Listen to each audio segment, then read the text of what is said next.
CEO pretends to be a gatekeeper to check on employees and is shocked when the traitor reveals himself. The collision of two worlds inside the sterile towers of Stellarium Innovations began not with a bang, but with the quiet, mocking heartbeat of a blinking cursor. For Lena Petrova, that cursor was the rhythm of her life. Enter tab, enter tab.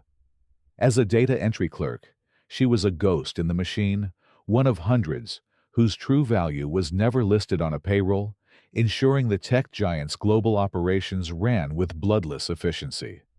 The job was mind-numbing, but it paid the rent for the small apartment she shared with her younger sister, and most importantly, it covered the insurance for her sister's expensive chronic medication. Every paycheck was a small victory against a relentless tide of anxiety. "Morning," Lena said Maria from the cleaning crew, her voice a welcome interruption as she pushed her cart past the sea of gray cubicles. "Morning, Maria. How's your son's cough?" Lena asked, her eyes not leaving the screen, but her voice warm with genuine concern. "Much better, thank you for asking. You're the only one who ever remembers things like that." Lena offered a small, tired smile. She remembered because in a company of 800 people in this building alone, she knew precisely what it felt like to be invisible. The company's actual ghost was its CEO, Julian Croft. A prodigy who founded Stellarium in his early 20s, he was now a figure of myth, a name on press releases, but never a face in the hallways. He was a leader, disillusioned by his own creation. Rumor whispered over lukewarm coffee was that he hadn't set foot in the main lobby for over a year, ever since a public and brutal split with his high society fiancée, Isabel Vance. In his absence, the company was run by his formidable and ambitious second-in-command, Marcus Thorne. That afternoon, the monotony was shattered by chaos. A pipe burst in the third-floor kitchenette, sending a sheet of water across the polished floors. As managers barked into phones and employees scrambled to protect expensive shoes, Lena instinctively grabbed a stack of discarded printer paper from the recycling bin, trying to create a futile dam. That's when she saw him. A man she didn't recognize standing awkwardly with a mop and bucket. He was tall, with dark hair that fell across his brow, and the haunted, weary eyes of someone who had seen too much of the world. He wore the plain gray coveralls of the maintenance staff, a uniform designed to make him blend in. Thank God, Lena sighed, her own shoes now soaked. "Are you new?" "I'm Lena." The man flinched, as if the sound of his own existence being acknowledged was a shock. Yes. "Nate. Just started." His voice was a low, uncertain murmur. "Well, Nate, welcome to the flood," she said with a wry smile. He didn't smile back, just set to work with a grim, focused efficiency. Instead of retreating to the safety of her cubicle, Lena began picking up the floating debris of coffee stirrers and sugar packets, clearing a path for his mop. "You don't have to do that," he said, his voice flat, devoid of emotion. "It's my job." "More hands make less work," she replied, wringing out a soggy paper towel. "Besides, it's our mess." He stopped mopping for a second, his gaze lingering on her. It wasn't a friendly look, or an unfriendly one. It was intensely analytical, as if he were trying to solve an impossible equation. Before he could speak again, her supervisor yelled her name with sharp impatience.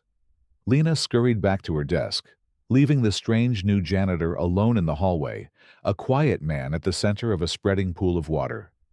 Over the next 2 weeks, the strange new janitor became a quiet fixture in Lena's periphery. Their interactions were never more than fleeting, yet they built a silent routine. Some mornings, a perfectly made black coffee would be waiting on the corner of her desk, steaming hot with no note. After the second time, Lena started leaving a granola bar for him on the counter of the third-floor break room, a spot she knew he passed on his rounds. They rarely spoke, but a silent acknowledgement grew between them. Once, working late to catch up on a backlog, she saw him methodically cleaning the empty office, his movements precise and weary. "Working late to pay for my sister's tuition," she'd admitted more to herself than to him as he passed her cubicle. "She's smarter than I am. Wants to be an engineer." He had paused, his intense gaze fixed on her for a long moment.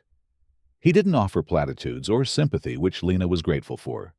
He just nodded a simple, solid gesture of hearing her before continuing his work. That single nod felt more real than any of the hollow "keep your chin up" comments from her colleagues. What Lena didn't know was that her small kindnesses were seismic shocks to Julian Croft's system. Each night, he would leave the building not as Nate the janitor, but as the CEO, and ride a private elevator to the penthouse garage. He would trade the gray coveralls for a tailored suit and spend hours in a sterile corporate apartment, poring over the company he had created but no longer recognized. It was efficient, profitable, but utterly soulless. The architect of this new culture was Marcus Thorne. Project Scythe is ready for deployment, Marcus announced in a sterile boardroom, his voice crisp and confident. He stood before a screen displaying graphs of projected profit margins. By outsourcing the entire data entry and quality assurance departments to an automated offshore service, we can increase our profit margin by 18% in 2 quarters. Those departments employ over 300 people. Marcus Julian said, his voice a disembodied, quiet presence on the conference call. He had not yet revealed his physical return to the board. And they are 300 expensive redundancies in the age of AI. Marcus countered smoothly, without missing a beat. My father helped your father build this company, Julian. They built it to dominate, not to be a charity. While you were finding yourself, I kept us on that path. These are necessary cuts to ensure our legacy. Julian's jaw tightened. The appeal to their father's legacy was a calculated move. But hearing Marcus talk about people as redundancies made his stomach turn. He pictured Lena working late for her sister's dream, her quiet dignity a stark contrast to Marcus's polished cruelty. She wasn't a redundancy. She was the company's forgotten heart. He began spending more time as Nate, observing. He saw Marcus walk past Lena's cubicle without a glance. He saw other managers treat the support staff like furniture. And he saw Lena always with a kind word for the mail clerk, a shared snack for the security guard, a moment of recognition for the invisible. One afternoon, Julian, as Nate, found her in the break room, staring at a crumpled letter in her hand, her face pale. The usual resilience in her eyes had been replaced by a flicker of raw panic. Bad news, he asked, his voice softer than he intended. She jumped quickly, folding the letter and stuffing it in her pocket. No. Yes. It's... She tried to force a smile, but it faltered. The rent is going up. Again. Substantially. She took a shaky breath. Just have to work harder, I guess. He saw in her eyes the quiet, desperate calculus of a person on the edge. And he knew with sickening certainty that Project Scythe, Marcus's bloodless, efficient plan, would push her right over it. In that moment, watching her fight to keep from crumbling, Julian made a decision. He could not fix his company as a ghost. It was time for Julian Croft to come back and face the monster he had allowed to grow in his absence. The email that appeared in Lena's inbox the next morning was so out of place, she assumed it was a sophisticated phishing scam. The subject line was stark, meeting request, J. Croft. The body was even more surreal. A meeting is requested between Julian Croft and Lena Petrova. Thursday, 7th p.m. The Oak Room at the Atherton Hotel. A car will be waiting at your registered address. There was no explanation, no context, just a cold corporate command. Panic, immediate and suffocating, seized her. This was it. She must have made a catastrophic data entry error, one that had cost the company millions. This wasn't just getting fired. This was a summons. She spent the next 2 days in a state of quiet terror, the blinking cursor on her screen now seeming to mock her impending doom. Every keystroke was second-guessed. She barely ate, her thoughts consumed with her sister's tuition and the rent notice stuffed in her purse. When the sleek black car pulled up outside her modest apartment building on Thursday evening, Lena felt like she was being driven to her own execution. The Atherton Hotel was a world away from her own, a place of hushed luxury and quiet power. A host led her through the opulent lobby to a private dining suite, the Oak Room. A single table was set for 2. A man stood by the window, his back to her, looking out at the city lights. When he turned, Lena's breath caught in her throat. It was Nate. Except it wasn't. The haunted, weary eyes were the same, but they were set in the face of a man wearing a dark, perfectly tailored suit that probably cost more than her car. His hair, once unkempt, was impeccably styled. The awkward, hesitant posture of the janitor was gone, replaced by an aura of still, unshakable authority. "Hello, Lena," he said. The voice was Nate's, but the confidence woven through it was entirely new. "Nate," she whispered, her mind refusing to connect the two images. "What is this? What's going on? Am I being fired?" A flicker of genuine pain crossed his face. "No, you're not being fired." He gestured to a chair, his movements fluid and sure. "Please sit. My name is Julian Croft." The world tilted on its axis. The janitor, the coffee, the quiet conversations, the shared moment of despair over her rent. It was all a lie. A hot, stinging wave of humiliation washed over her, so intense it made her feel dizzy. She didn't sit. "Why?" she asked, her voice shaking with a mixture of hurt and anger. Was this some kind of sick joke? A social experiment for the bored billionaire to see how the little people live? "No, Lena, never," he said, his voice earnest, as he took a step toward her. "I came back to my company and realized I didn't know it anymore. I wanted to see it without the filters, without the polished reports from my executives. I wanted to see the truth." "So you spied on us?" It was an accusation, flat and cold. "I listened," he corrected gently. "And you were the only person I met who was genuinely kind without wanting something in return. You treated Nate the janitor like a human being. Do you have any idea how rare that is in this company?" In my world, he told her everything about Project Scythe, about Marcus Thorne, about his fear that the company he built had lost its soul. "I'm creating a new position," he said, his eyes locking on hers with that same unnerving intensity she remembered. "Director of Employee Engagement and Culture. A role with real power to veto policies that hurt our staff. I want you to take it." Lena stared at him, dumbfounded. From data clerk to director. The offer was absurd. It was also a lifeline. For one dizzying second, she felt a powerful pull of temptation. The salary alone would solve every problem that kept her awake at night. Her sister's tuition, the rent, the medical bills, all of it would vanish. The relief would be like breathing again after being held underwater. But then, cold reality crashed down. The temptation was immediately eclipsed by a wave of pure fear. She, a data clerk in a director's role, the corporate politics, the backstabbing, the expectations, that world would eat her alive. I can't," she stammered, taking a physical step back as if to escape the offer. "I'm not qualified for that. They would hate me. They would respect you once they saw what you could do," Julian insisted. "I need someone with your integrity, Lena. Not another MBA with a thirst for power." "You lied to me," she said, the raw hurt resurfacing, overriding everything else. "For weeks. You watched me worry about my rent while you were... you. I don't even know who you are." "You know me better than anyone," he said quietly, his voice laced with regret. "You just didn't know my name." Before she could process his words, his phone emitted a sharp, insistent buzz. He glanced at it, and a mask of frustration fell over his face. "I have to go. An emergency at the office."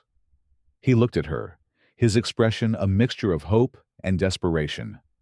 "Please, Lena, just think about it." He left her standing alone in the opulent, silent room, her mind a battlefield of betrayal, fear, and a terrifying sliver of temptation. Lena took a taxi home in a daze, her mind a chaotic battlefield. She didn't sleep.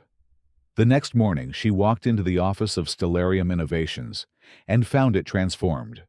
The news had spread like wildfire. Julian Croft was back. A nervous energy crackled through the air. People stood straighter, spoke in lower tones. He was no longer a ghost.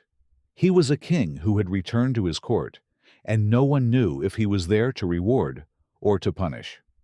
As she navigated the sea of cubicles, she saw him. He was standing in a large glass-walled conference room in the center of the floor, in full view of everyone.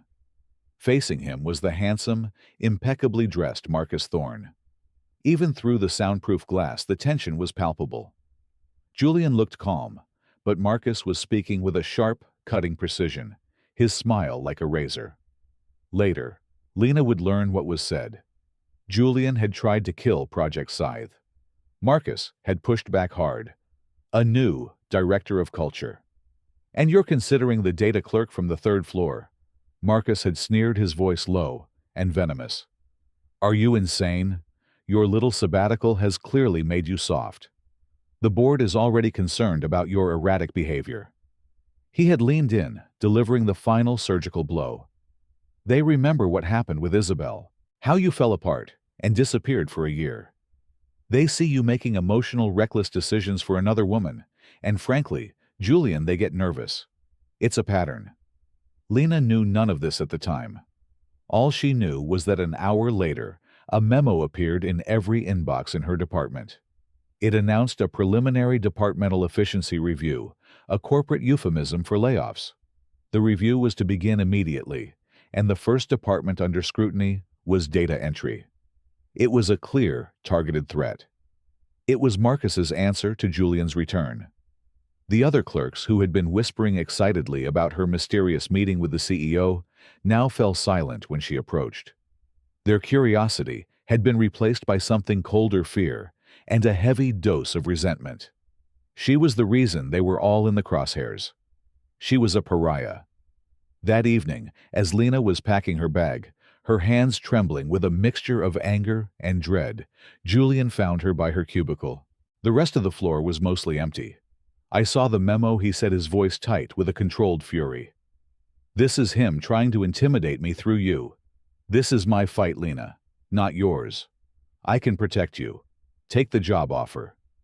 How she shot back her own fear, making her voice sharp and brittle. "By giving me a promotion I'm not ready for. By painting an even bigger target on my back for him and everyone else who will hate me. You don't understand." She gestured around the empty office at her humble desk.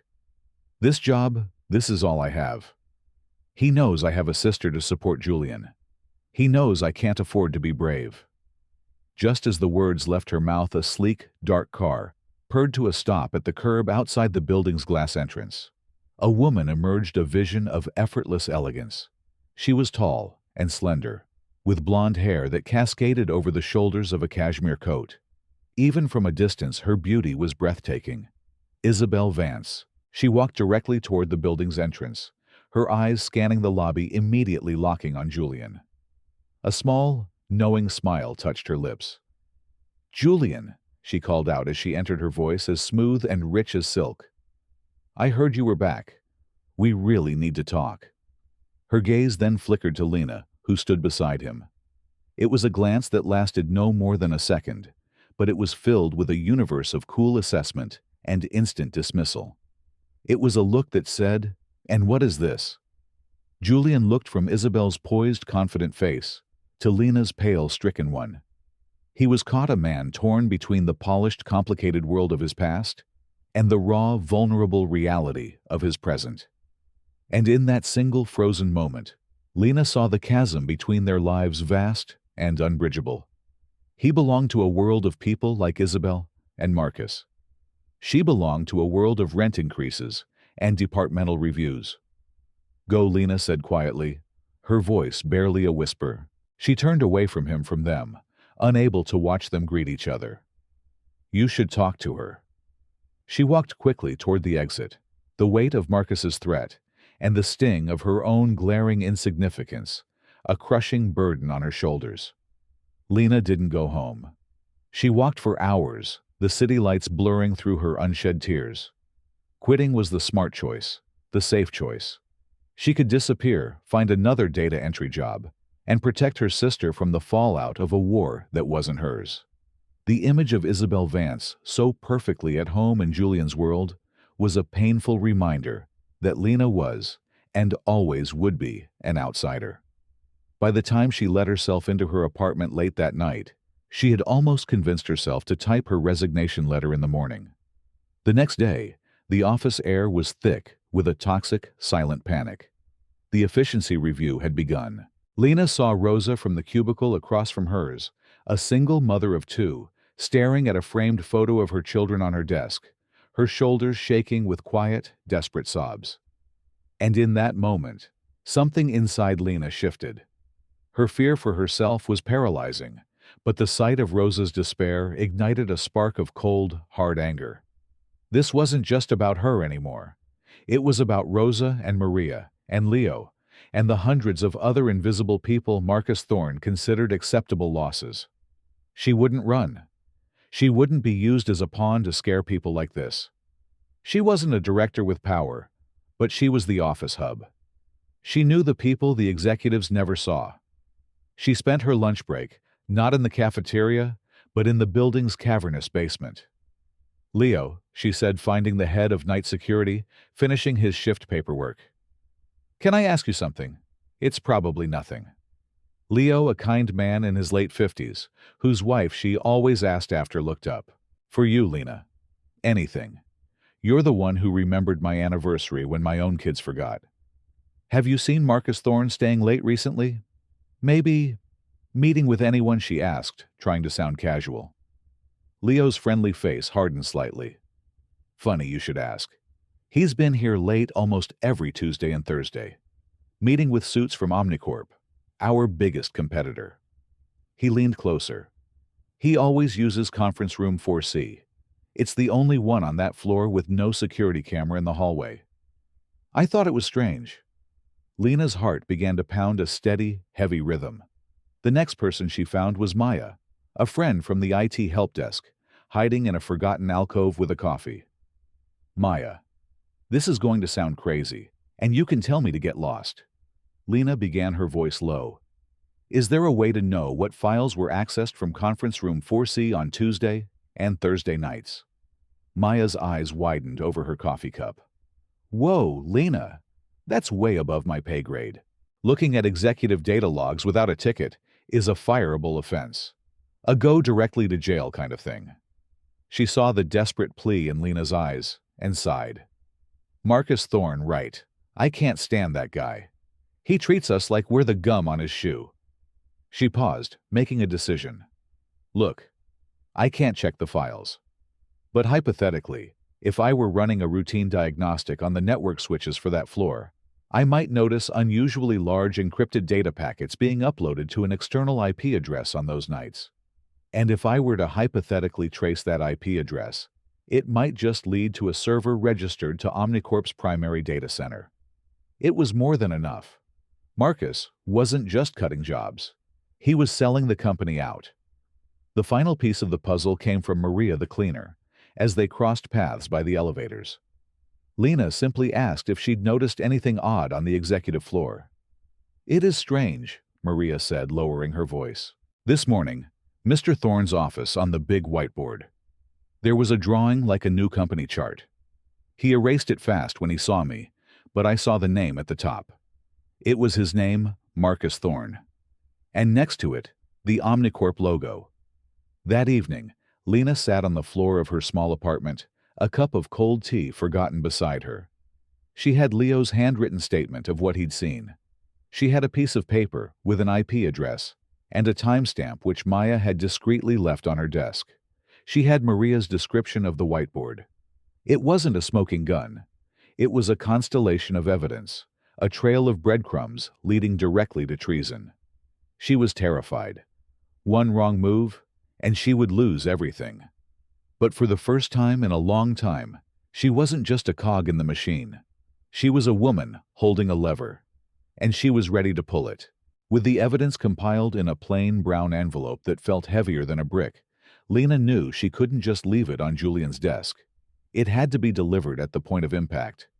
She had heard the whispers Julian had called an emergency board meeting for the next morning to kill Project Scythe. She knew with a certainty that chilled her to the bone that Marcus would be ready for him.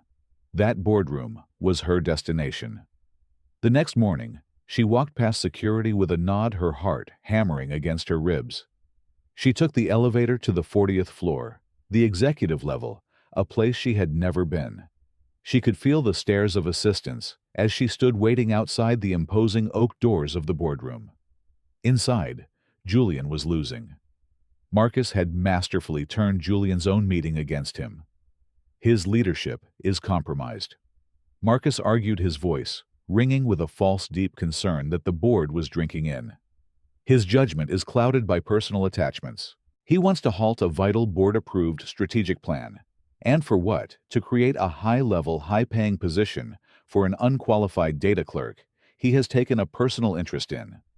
He paused, letting the implication hang in the silent room. He is putting sentiment before shareholder value. Therefore, I move for a vote of no confidence. We must temporarily transfer executive authority to me until we can stabilize the situation and protect this company's legacy. Julian fought back, speaking of soul and mission, but in that room, his words sounded like weak poetry against Marcus's cold, hard prose. He could see it in their faces. They were siding with Marcus. The risk-averse, profit-focused board saw a stable, if ruthless, leader in Marcus and an emotional, erratic one in Julian. All those in favor of the motion to temporarily transfer executive authority to Mr. Thorne, the chairman of the board, a stern man named Arthur Pennington, began to say. At that exact moment, the boardroom doors opened. It was Lena. Every head swathed in tailored suits and corporate power turned to stare at her. She looked small and utterly out of place, but her chin was up, and her eyes were fixed on one person. Marcus paled slightly. Then his face contorted in a sneer of disbelief. What is this nonsense? Security, remove this woman immediately. She is not authorized to be on this floor. Lena ignored him. She walked with steady, deliberate steps past the long, polished table directly to where Julian sat at its head. She placed the plain brown envelope in front of him. "Excuse me, Mr. Croft," she said, her voice clear and strong, betraying none of the terror she felt. "I believe this belongs to you." Julian, stunned, looked from her determined face to the envelope. He opened it. He pulled out the papers. He read Leo's statement about the meetings with Omnicorp. He saw the anonymized data logs from Maya showing the uploads. He read Maria's description of the whiteboard with Marcus's name beside the Omnicorp logo. As he read, his expression shifted from confusion to disbelief, and finally to a cold, diamond-hard fury. He looked up at Lena, and in his eyes she saw not just gratitude, but a profound, staggering sense of awe. "Before we vote on my confidence," Julian said, his voice now dangerously quiet, his earlier passion replaced by icy precision, "perhaps the board would be interested in discussing Mr. Thorne's own confidence in our company. Specifically, his late-night meetings in conference room 4C with our chief competitor, Omnicorp." He slid the papers across the table toward the chairman. Chaos erupted. Marcus leaped to his feet. "This is absurd. Lies, fabrications from a disgruntled employee he is clearly manipulating. Is it a lie?" Marcus. Julian continued, his voice cutting through the noise that large encrypted data packets were uploaded from that room on Tuesday and Thursday nights to an IP address registered to Omnicorp's data center. "Is it a lie that you were drawing up a new executive structure with your name at the top next to their logo?" The specificity of the accusations silenced the room. Marcus's face, drained of all color, was his confession. Chairman Pennington, a man who valued loyalty to the company above all else, read the statements, his expression turning to stone. He looked at Marcus with utter contempt. "The vote of no confidence is tabled," Pennington declared, his voice booming with finality. "Mr. Thorne, you are suspended effective immediately pending a full criminal investigation into corporate espionage. Now get out of this boardroom." Defeated, Marcus stared at Julian, his face a mask of pure hatred. But his final venomous glare was reserved for Lena. She met it without flinching, her heart still pounding, but her spine rigid as steel. As security escorted a sputtering Marcus Thorne from the room, a stunned silence fell. The immediate crisis was over. Lena had won. In the stunned silence that followed Marcus Thorne's exit, the board members avoided each other's eyes. They had been seconds away from handing the company to a traitor. The air was thick with their collective embarrassment and uncertainty. Julian didn't let the moment go to waste. He stood his presence filling the room. What happened today was not just the failure of one man. He said, his voice calm but resonant. It was a failure of a culture we allowed to grow. A culture that values profit over people's secrecy, over transparency, and intimidation over integrity. A culture where a man like Marcus Thorne could thrive, and a person of character and courage like Ms. Petrova is relegated to the shadows. He looked directly at Lena, who still stood by the door, the empty envelope in her hand. I told this board I was creating a new position, Director of Employee Culture, a role designed to be the conscience of this company, to ensure our people are our priority. I have found our director. He turned back to the stunned faces around the table. Lena Petrova has demonstrated more integrity, intelligence, and loyalty to this company in the last 48 hours than Marcus Thorne did in 15 years. I am promoting her to that position, effective immediately. The aftermath was not a fairy tale. It was a grinder. Marcus was gone, but his allies remained, and the profit at all costs mentality he championed was deeply embedded in the company's DNA. The whispers followed Lena everywhere she went. The CEO's pet project, some sneered. Favoritism, complained an executive whose own candidate for a promotion had been overlooked. She was given a new office with a view, but for the first few weeks, she was isolated, an outsider in a world that wasn't ready to accept her. Her first real battle came a month later. She presented a simple data-driven proposal to the Executive Finance Committee, extending full health benefits to the company's part-time staff, including the cleaners, security guards, and cafeteria workers she knew by name. The cost is prohibitive, sneered the CFO, a slick holdover from Marcus's inner circle. We are a tech company, not a social service agency. We cannot afford to be sentimental about janitors. We can't afford not to. Lena countered, her voice shaking slightly, but holding firm. She clicked to the next slide, which showed data on employee turnover and productivity. These people are the foundation that allows our highly paid engineers to function. A healthy foundation means a stronger building. The data from our competitors shows that companies with comprehensive benefits for all employees have lower turnover, which saves money on recruitment and training, and higher overall productivity. This isn't sentiment, Mr. Harris. It's a long-term investment in our own stability. She presented charts and testimonials she had spent weeks gathering. It was a long, ugly fight. The CFO and his allies picked apart her numbers and questioned her qualifications. Julian, sitting in on the meeting, let her lead the fight. He only stepped in at the end, when the arguments had been exhausted. You've seen the data, he said simply to the committee. We're putting it to a vote. They won. By a single, reluctant vote. That night, they didn't go to a fancy restaurant to celebrate. They sat in Lena's new, still mostly empty office, eating takeout noodles from cardboard boxes. The view of the city lights was spectacular, but Lena was too tired to notice. That was hard, she admitted, rubbing her temples. I know, Julian said, his tie loosened, his sleeves rolled up. And it's just the beginning. They're going to fight us on every single thing. Are you sorry you picked me? She asked quietly, voicing the deep-seated fear that had been her constant companion for weeks. He stopped eating and reached across the desk, taking her hand. His touch was warm and steady. I've never been more certain of anything in my life. You were incredible today, Lena. You didn't just appeal to their hearts. You beat them with logic and facts. He looked at her, not as a CEO or a former janitor, but as a man in genuine awe. You're not just the heart of this company anymore. You're its spine. A real smile, the first she'd felt all day, finally reached her eyes. Well, this spine is exhausted. Me too. He squeezed her hand gently. But we won this one. It wasn't a happily ever after. It was a single victory in what promised to be a long, challenging war. There were no weddings planned, no grand romantic gestures on the horizon. There was just the quiet, solid understanding between two people who had seen the worst of their worlds and had decided together to build a better one.